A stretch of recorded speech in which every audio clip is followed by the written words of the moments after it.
gostaria de falar nesta oportunidade, pela graça de Deus, o tema quando tudo parece perdido. Às vezes a gente acha que por ser um cristão, que não existem situações conflitantes, situações que a gente acha que parece que não vai dar certo, parece que não vai ter jeito, e a gente vive uma expectativa contrária, e a gente às vezes até questiona: mas eu sou teu servo, eu sou tua serva, eu faço tudo para te agradar. E o momento é contraditório, o momento é contrário, e parece que tudo está perdido, parece que não tem solução.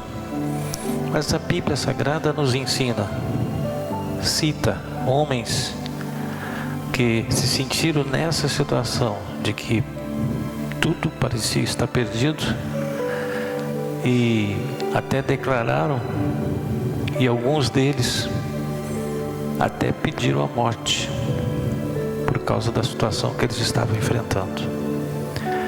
Aí a gente fica falando assim: fulano não está pedindo a morte, mas às vezes a situação é tão crítica, parece que não tem mais solução, não tem mais saída, que a pessoa pensa assim: acho que Senhor, me leva, porque não vai ter jeito. Eu vou citar alguns textos aqui com você, para você perceber que muitos homens, alguns homens de muitos, ficaram numa situação de que parecia tudo perdido. Então eu gostaria que você, se você quiser ir no banheiro, se você quiser beber água, faça agora, para a gente ficar. A gente já tem pouca gente aqui. Se alguém ficar se deslocando, o pessoal faz assim, ó, vai estar olhando. Então, aproveita agora, enquanto que a gente, eu quero que você abra a sua Bíblia no livro de Atos dos Apóstolos, no seu capítulo 12. Atos dos Apóstolos, capítulo 12. Do versículo 3 até o 11º versículo. Atos dos Apóstolos, capítulo 12. Se você puder ficar em pé, eu gostaria que você fizesse isso. Não é em pé diante do pastor, é em pé em reverência à palavra, que traduz Jesus Cristo. Diz assim: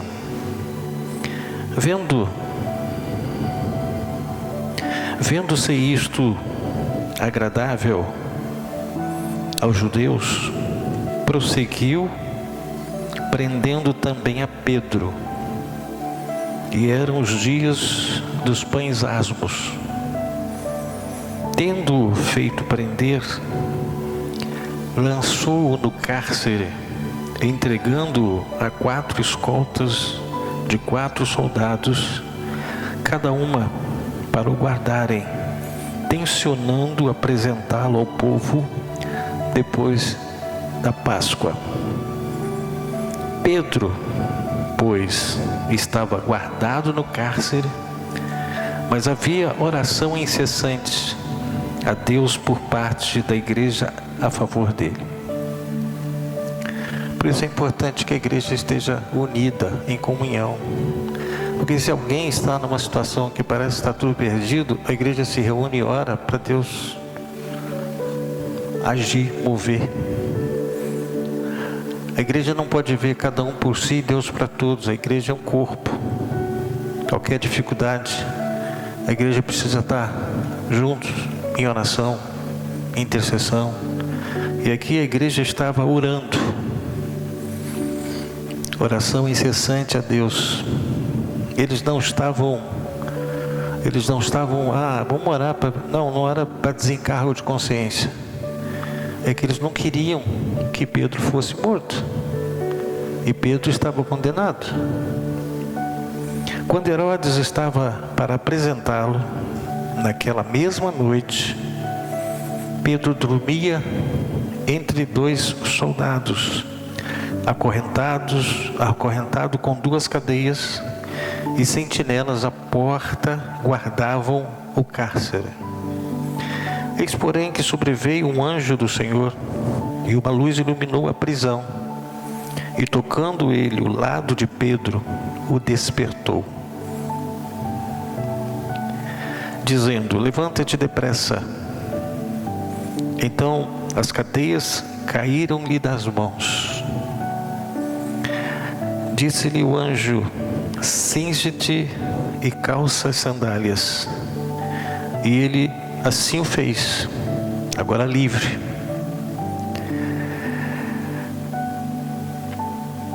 Disse-lhe mais: põe a capa e segue-me. Então, saindo, o seguia, não sabendo que era real o que se fazia por meio do anjo. Pedro estava sem acreditar, mas ele estava obedecendo. Parecia-lhes antes uma visão. Depois de terem passado a primeira e a segunda sentinela, chegaram ao portão de ferro que dava para a cidade, o qual se lhe abriu automaticamente. Os portões se abriram automaticamente, e saindo, enveredaram por uma rua, e logo adiante o anjo se apartou dele. Então Pedro, caindo em si, disse: agora sei verdadeiramente que o Senhor enviou o seu anjo e me livrou da mão de Herodes e de toda a expectativa do povo judaico. Feche os seus olhos, por favor. Pai bendito, nós estamos aqui neste santuário, neste lugar que é denominado a tua casa, a casa onde nós nos reunimos para oferecer louvores, para expressar a nossa gratidão, para expressar o nosso reconhecimento e para declarar que só o Senhor é Deus, não há outro além de ti. Mas nesta oportunidade, Senhor, eu rogo a ti que tu uses da tua misericórdia e tu olha para cada um de nós. Tu és aquele que sonda o coração, esquadrinhos de cada um. Então tu conheces aqueles que estão passando por aflição, aqueles que pensam em desistir porque se veem sem saída. Então nesta noite, Senhor, eu gostaria de rogar a ti e rogo a ti, traz uma palavra e motiva, aumenta a fé, muda a expectativa de fracasso para uma expectativa de vitória, porque nós estamos servindo um Deus de vitórias. Nós te pedimos, Senhor, fala conosco, pelo precioso nome de Jesus. Amém. Pode sentar, queridos.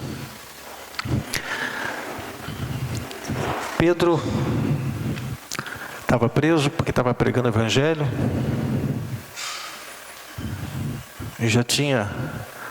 Alguém já tinha sido morto. Pedro seria o próximo. Mas havia uma igreja que orava, uma igreja que estava intercedendo. Pedro era uma pessoa que a igreja amava.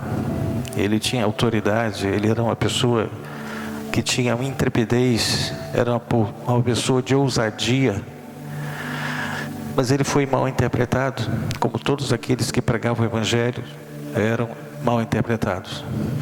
E coube a Pedro ser preso e ser julgado. Mas esse julgamento, ele foi precedido pela cadeia, prisão. Ele estava bem vigiado. Havia 4 soldados. 2 estavam nas suas mãos, 2 nos seus pés, com as algemas, correntes. Fora os soldados à porta. Pedro estava sendo tratado como um homem de alta periculosidade, pela forma como ele estava sendo vigiado. E eu quero dizer uma coisa para você: o servo de Deus, a serva de Deus, ele é um perigo para o mundo.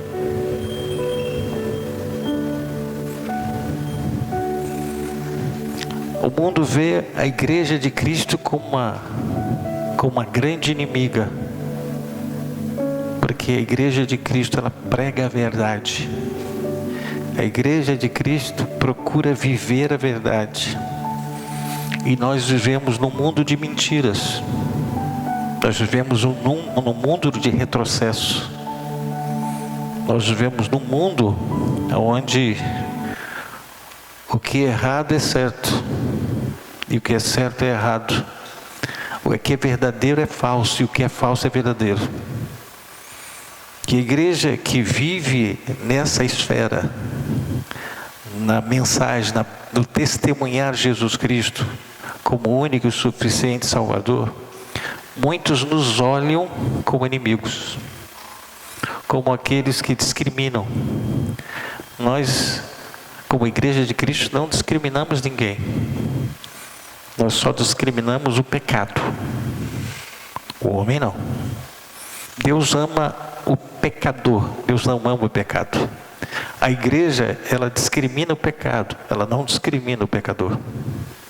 Nós estamos aqui para testemunhar sobre o único que pode salvar, o único que pode redimir o homem, qualquer que seja a sua situação e circunstâncias que ele estiver vivendo nesse dia a dia desse mundo. O mundo jaz do maligno. Nós estamos no mundo jazendo no maligno. Mas a igreja de Cristo é uma igreja que ela está sendo renovada através da sua palavra. Tudo se renova todos os dias, porque nós temos um Deus vivo que através do Espírito Santo nos alimenta com uma palavra viva e nos mantém vivos, nos mantém inteiros, nos mantém numa confiança, numa esperança tal que nós adquirimos a autoridade vinda dele para falar: só Jesus pode salvar. Bem, Herodes estava tranquilo, sabia que ia apresentar na noite ainda. Pedro dormia. Pedro era uma pessoa que no início tinha muito medo, negou Jesus 3 vezes, mas depois Pedro, ele adquiriu uma confiança sobrenatural, apesar dele saber que ele estava prestes a morrer. Mas aquela palavra que ele disse para Jesus, quando ele estava na sua impulsão emocional, ele disse: contigo eu morro até contigo lá na cruz. Acho que essa palavra veio na mente dele. Ele disse: acho que eu vou ter que morrer por ele. E tranquilizou. E dormiu, com as correntes nas mãos, nos pés, e ele dormiu. Ele não sabia se a igreja estava orando. Ele sabia que estava preso. Ninguém foi lá e disse: Pedro, fica tranquilo que a igreja está orando. Não, ele não teve esse contato. Não tinha internet, não tinha celular, não tinha WhatsApp, não tinha nada. Pedro foi preso. Pedro estava dormindo porque ele sabia que se ele morresse, ele sabia onde ele estaria. Então ele estava tranquilo. A igreja, ela cumpriu o seu papel de intercessora. Começou a interceder. E Deus ouviu. A igreja que intercede, Deus ouve. A igreja que ora, Deus ouve. A igreja que pede, a igreja que insiste, a igreja que pede, pedi dá-se-vos-á, batei e abre-se-vos-á, buscai e recebereis. A igreja, quando ela se posiciona, Deus move o seu sobrenatural e as coisas acontecem. É um privilégio a gente estar aqui e nós estamos aqui refletindo sobre esse tema.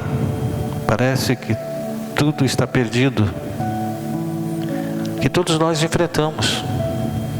Quantas vezes esse ano de 2025 você falou assim: acho que não vai ter jeito, acho que não vai ter solução, acho que isso aí, acho que está perdido. Quantas vezes você nem percebeu?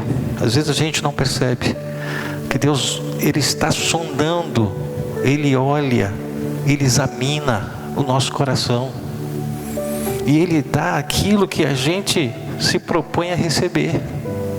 Mas quando nós deixamos dominar por aquilo que achamos que não vai dar certo, a gente tem algumas armas que o diabo gosta de usar.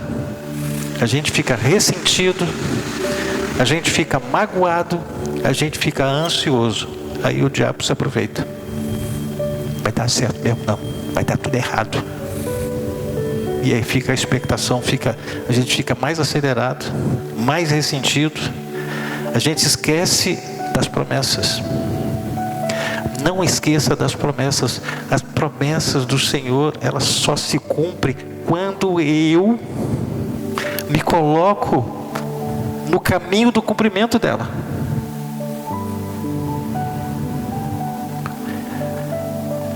Muitas vezes há acontecimentos que nos dão a sensação de que tudo está perdido. Quantas vezes? Casamento, enfermidade, problemas diversos. Acho que não vai ter jeito. Em tempos de desafios, em tempos de adversidades e crises, é bem fácil nós sucumbirmos ao desespero e às incertezas dos enfrentamentos. Parece que a gente não vai conseguir. A gente se sente às vezes impotente, fragilizado. Por quê? Porque eu estou ressentido. Por quê? Porque eu estou abatido. Por quê? Porque eu estou ansioso. Por quê? Porque eu não sei o que eu vou fazer. E aí eu me fragilizo. Quando passamos por momentos difíceis em nossas vidas, é natural, é comum sentir e achar que tudo está perdido. É comum isso. Quantas vezes você já perguntou: e aí? Não tem jeito não. Em outras palavras, está tudo perdido. Perdi. Existem situações que a dor e o sofrimento podem nos deixar desanimados e sem esperança. Porém, as sagradas letras, vemos que a vida também está repleta de histórias e exemplos inspiradores de como Deus trabalha de maneira extraordinária quando tudo parece estar perdido. O primeiro exemplo é Pedro, perdido, tem jeito. A igreja orava, mas eu não sei se ela estava esperando resposta. Porque quando Pedro bateu a porta, que alguém ouvia a voz dele, é um fantasma. Nem a igreja estava acreditando que aquilo aconteceria. E era Pedro.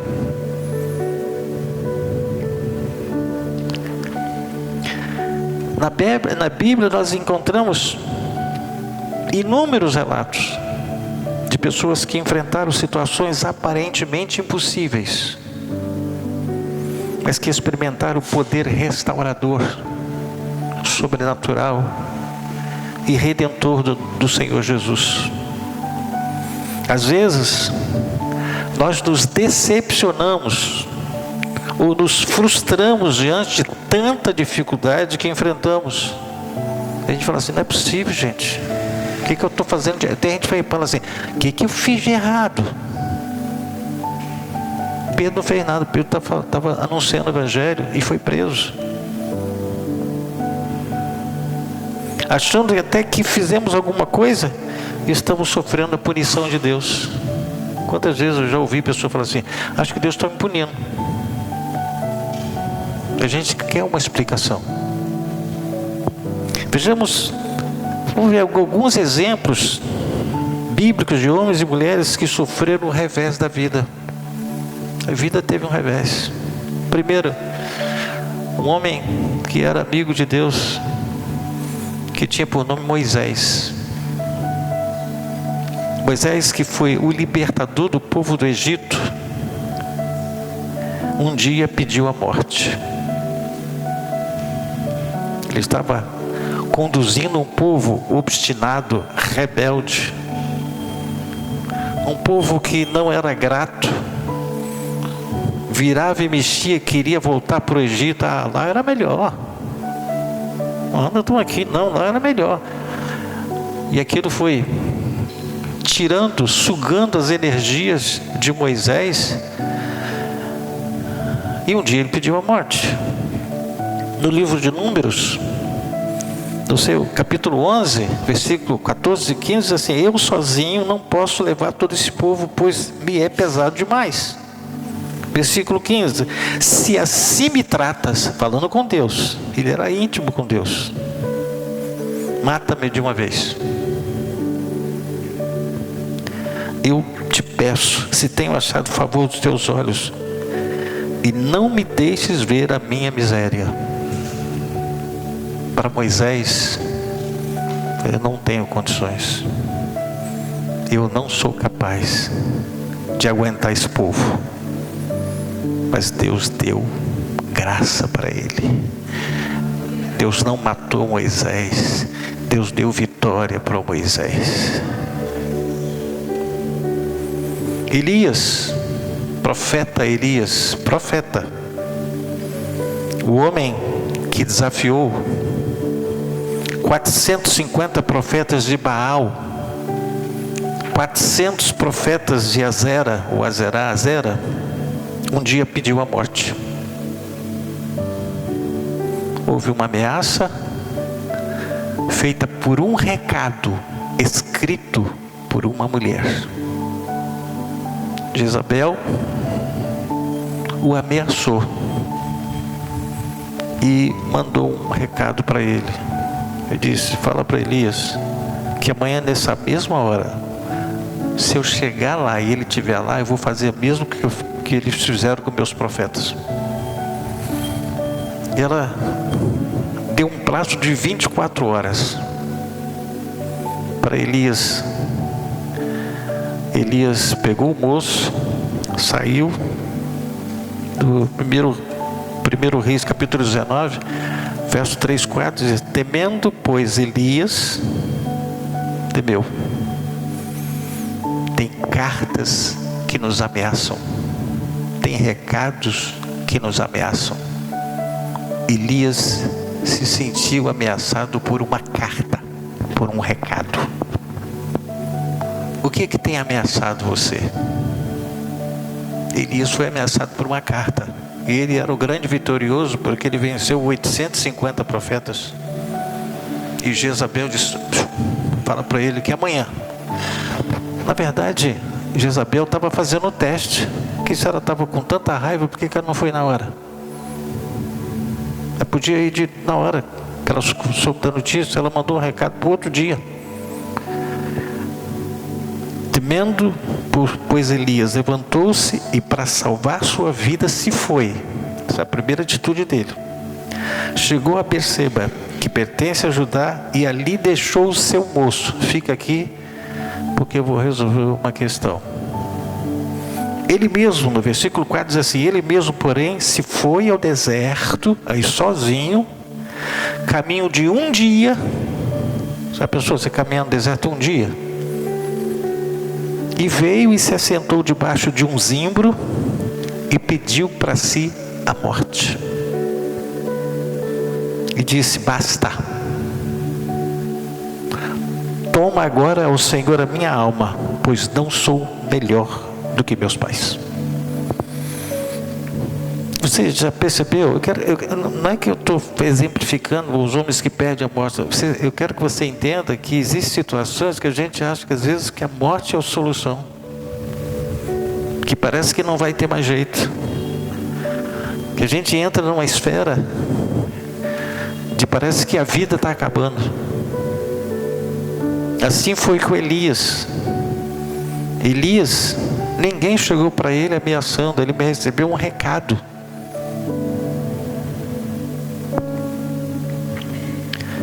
Outro homem que pediu a morte foi Jó. Foi um homem íntegro, um homem temente a Deus, que orava pelos seus filhos, tinha muitas riquezas. Um dia ele pediu a morte. Jó capítulo 3,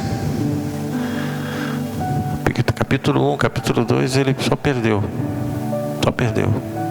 os filhos, perdeu seus bens, perdeu tudo, perdeu saúde, perdeu tudo. No versículo 1, capítulo 3 de Jó diz assim: depois disso passou Jó a falar e amaldiçoou o seu dia natalício. Disse Jó: pereça o dia que eu nasci. E a noite em que se disse foi concebido um homem. Converta-se aquele dia em trevas, e Deus lá de cima não tenha cuidado dele, nem resplandeça sobre ele a sua luz. Já viu o estado de Jó? Jó não amaldiçoou nada, mas ele amaldiçoou a si mesmo. Ele pediu a morte. Às vezes a gente responsabiliza os outros por aquilo que estava acontecendo, mas Jó não responsabilizou ninguém. Jó disse: não dá para mim, não dá mais, perdi tudo. Ele não responsabilizou Deus, ele não responsabilizou a esposa. Aí você fala assim: mas por que a esposa de Jó não aconteceu nada? Porque Deus disse para Jó, para o diabo: pode tocar no corpo dele, para não tocar na alma. Por que a esposa de Jó não aconteceu nada com ela? Porque Jó e a esposa eram uma só carne. Deus, quando ele disse não toca no Jó, a esposa dele estava incluída. Deus preservou a base fundamental da vida de alguém, que é a família. Ele ficou doente. Ela disse: amaldiçoa esse Deus e morre. E nem assim Deus a recolheu. E depois que o Senhor mudou o cativeiro de Jó, Jó teve outros filhos, outras filhas. Deus deu tudo dobrado, porque Jó, mesmo pedindo a morte, ele não culpou Deus por aquilo que estava acontecendo na vida dele.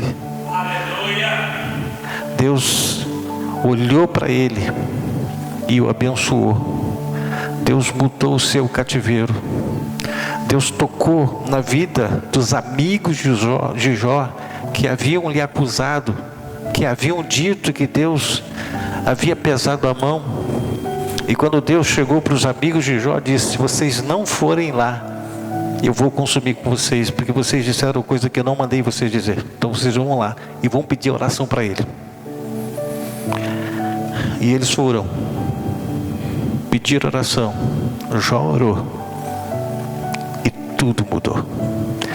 Você está difícil, está passando dificuldades, está triste, está batido, mas se alguém pedir oração, ore por ela. Deus muda o cativeiro. Deus começa a fazer o impossível por aquele que não acusa Deus, que não responsabiliza Deus, mas mesmo numa situação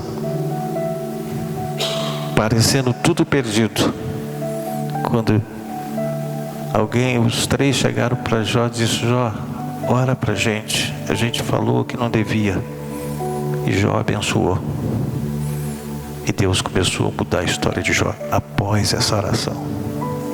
Quem sabe você ainda não teve a sua vida mudada porque você deixou de orar por alguém, porque você estava aborrecido, você estava entristecido, você estava chateado, você estava angustiado, angustiada. Não vou orar por ninguém não. E a bênção de Deus era por essa oração que você não fez, por essa intercessão que você não quis fazer, porque você estava sofrendo, enfrentando dificuldades.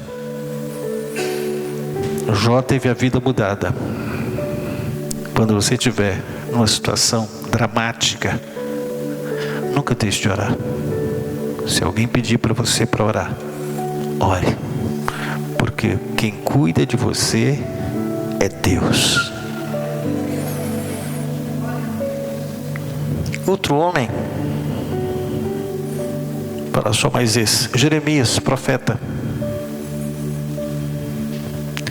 Foi um profeta que exerceu o seu ministério em um tempo de muita resistência religiosa.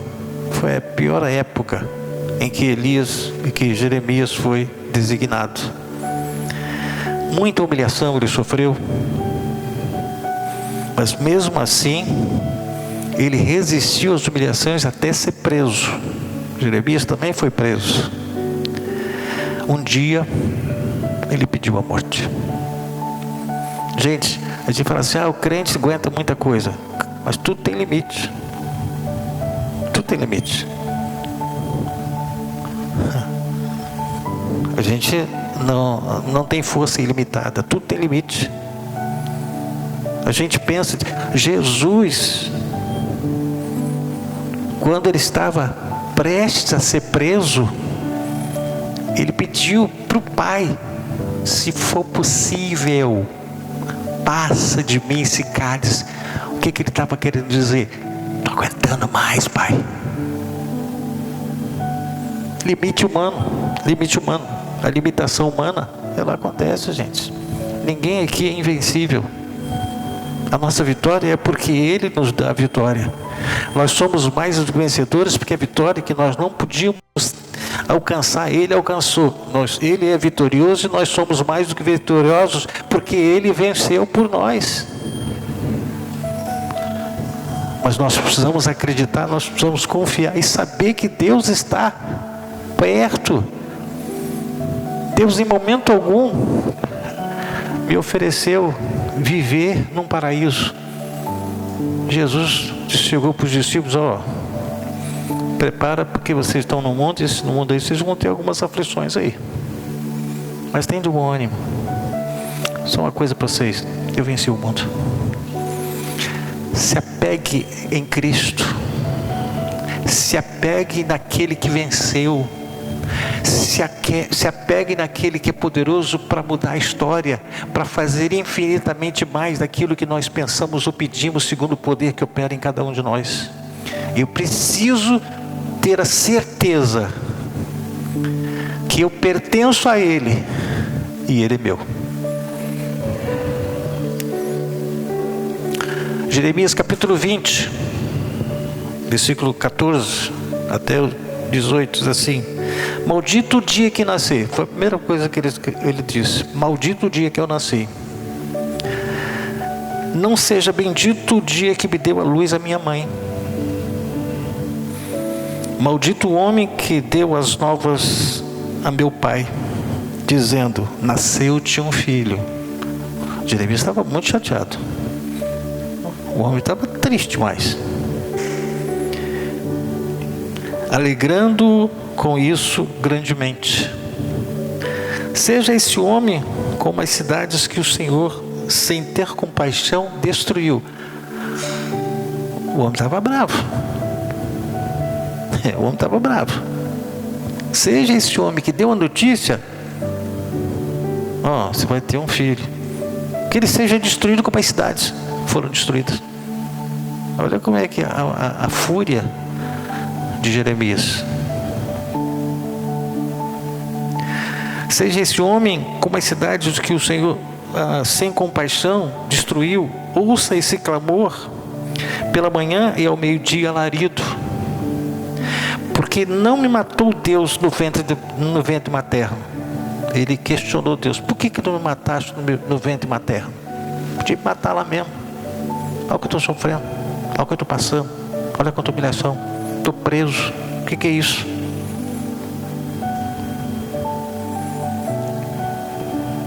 Você está se sentindo mais tranquilo? A gente pensa que as coisas... Não, a gente só fala das vitórias dos homens de Deus, mas eles sofreram e alguns deles pediram a morte. Para você entender que o crente não é invencível, ele é vitorioso.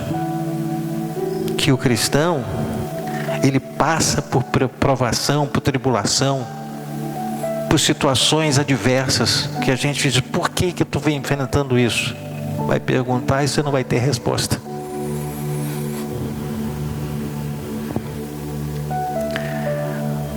Olha só, diz: por que minha mãe não foi minha sepultura? Ou não permaneceu grávida perpetuamente? Ou seja, por que eu saí daquele ventre então? Já que não era para morrer? Gente, a gente já está percebendo como é que Jeremias estava bravo? Jeremias estava bravo.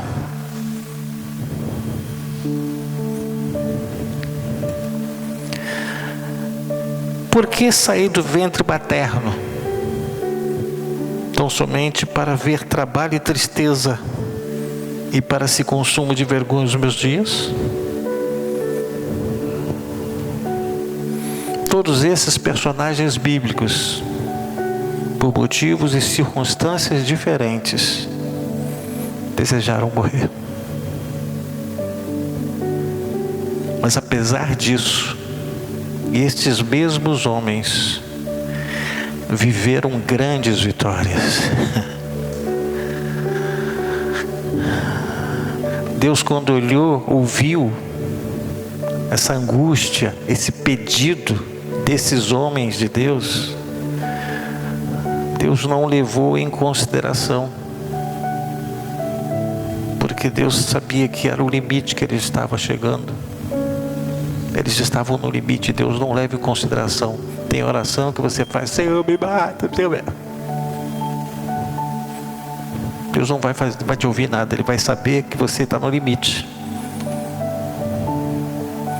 Quando Jeremias, quando Jó, quando Elias, quando Moisés pediram a morte, era mais ou menos assim: Senhor, não tem mais jeito, me ajuda. Se não pode me ajudar, então me mata.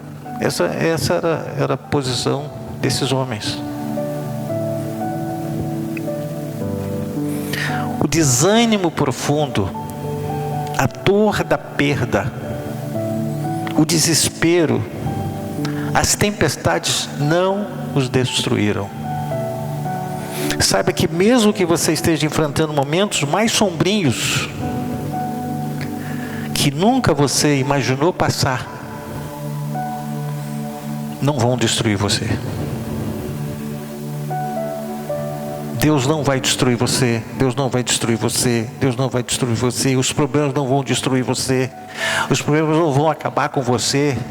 Os problemas não vão destroçar com as suas energias, com o seu organismo. Não. Se você pediu a morte, Deus vai reconsiderar isso. Ele vai enviar o socorro, Ele vai enviar a mudança, Ele vai enviar o milagre, Ele vai enviar a bênção, Ele vai enviar a libertação, Ele vai enviar a resposta.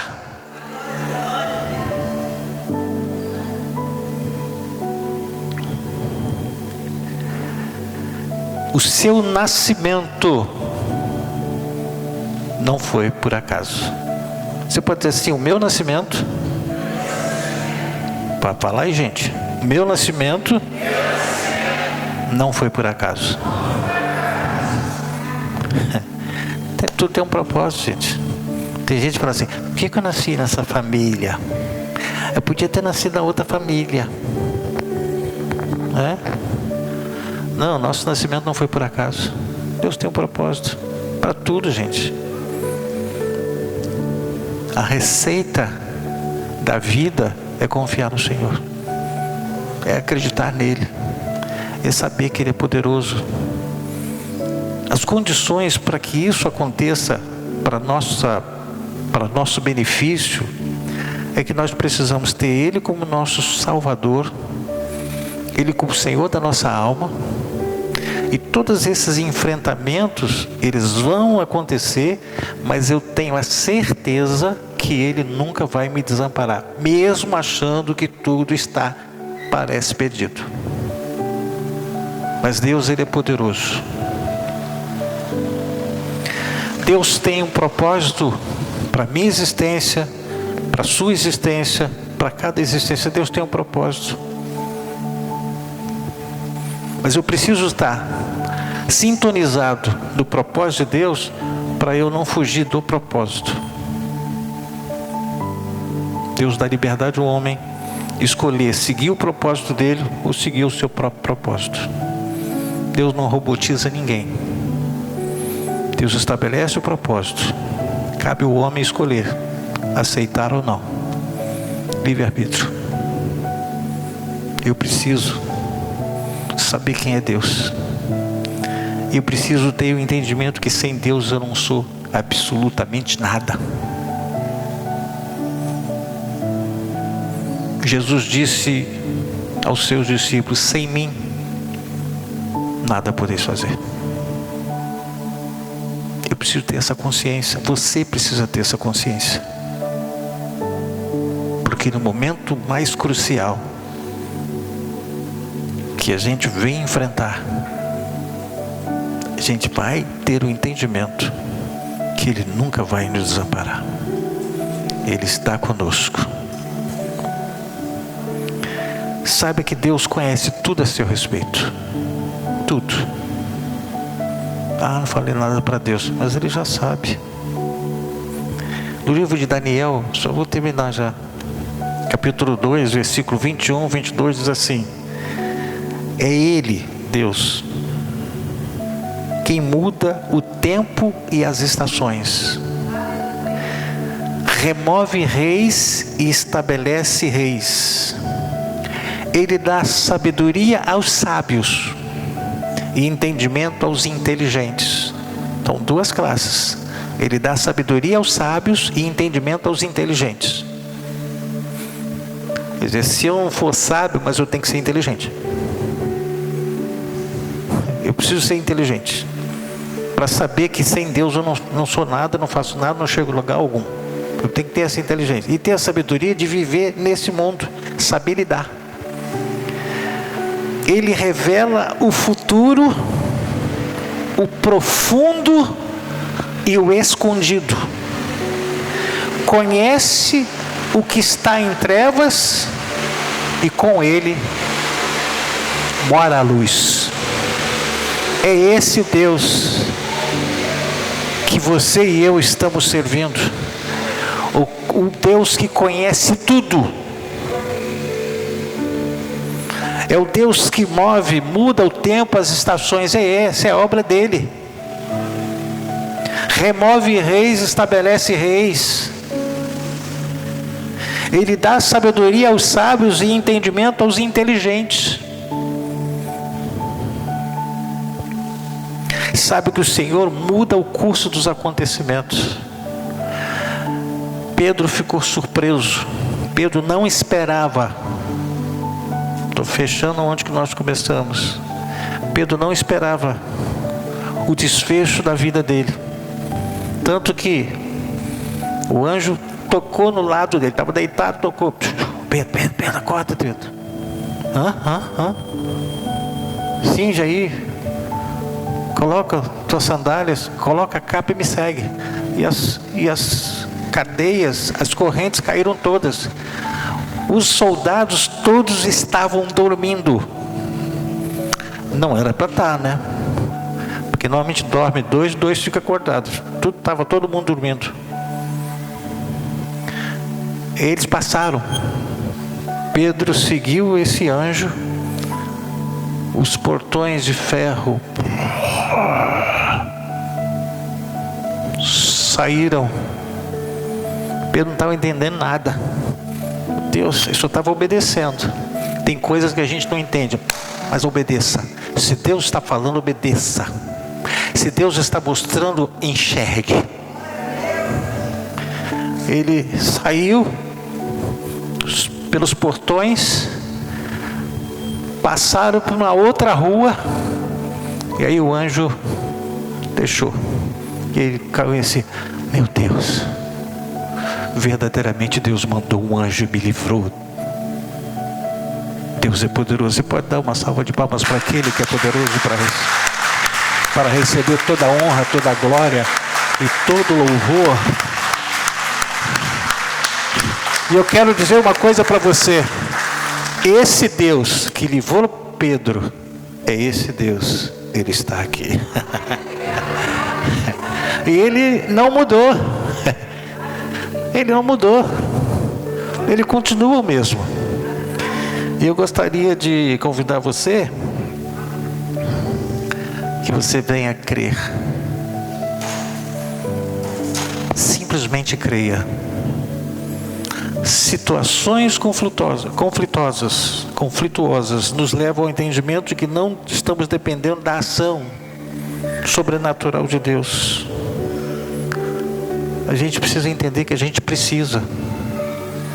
A gente tem que parar de ser orgulhoso.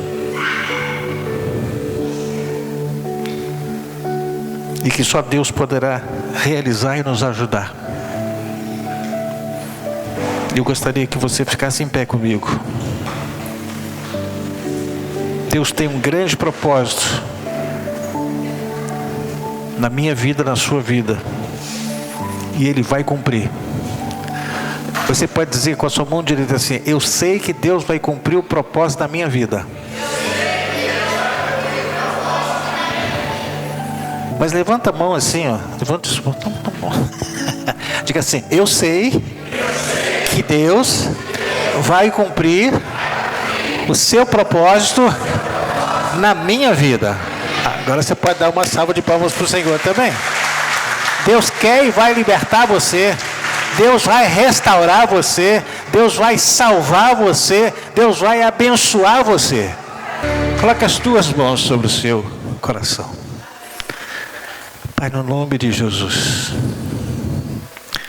eu quero abençoar essas mãos que estão sobre o peito, que estão na direção de uma fonte, a fonte de vida do corpo. Eu quero pedir a tua bênção sobre a fronte, aonde está armazenado todo o entendimento, todo o conhecimento. Senhor, que haja uma blindagem para que o diabo não tenha predominância em suas mensagens desanimadoras, em suas mensagens que atormentam o coração daquele que está vivendo tempos difíceis, parecendo sem solução. Mas agora, Senhor, nós temos a certeza que o Deus que mudou a história de Jó está aqui, que o Deus que mudou a história de Elias está aqui, que o Deus que mudou a história de Jeremias também está aqui, que o Deus mudou a história de Moisés está aqui. Senhor, tu conheces a nossa história. Nos ajude, Senhor, a viver uma vida vitoriosa e não nos importando do jeito que nós nos importamos com as dificuldades e as adversidades, porque aquele que está conosco continua nos guardando, nos abençoando, para que nós tenhamos forças para superar, para suportar e para vencer todas essas adversidades, e que às vezes nós pensamos não tem mais jeito, está tudo perdido, mas agora nós entendemos que nada está perdido para aqueles que confiam no Senhor. Então, Senhor, obrigado por esse tempo que nós aqui ficamos. Obrigado por esse culto. Obrigado por esse grupo de irmãos que estão reunidos neste lugar, neste momento.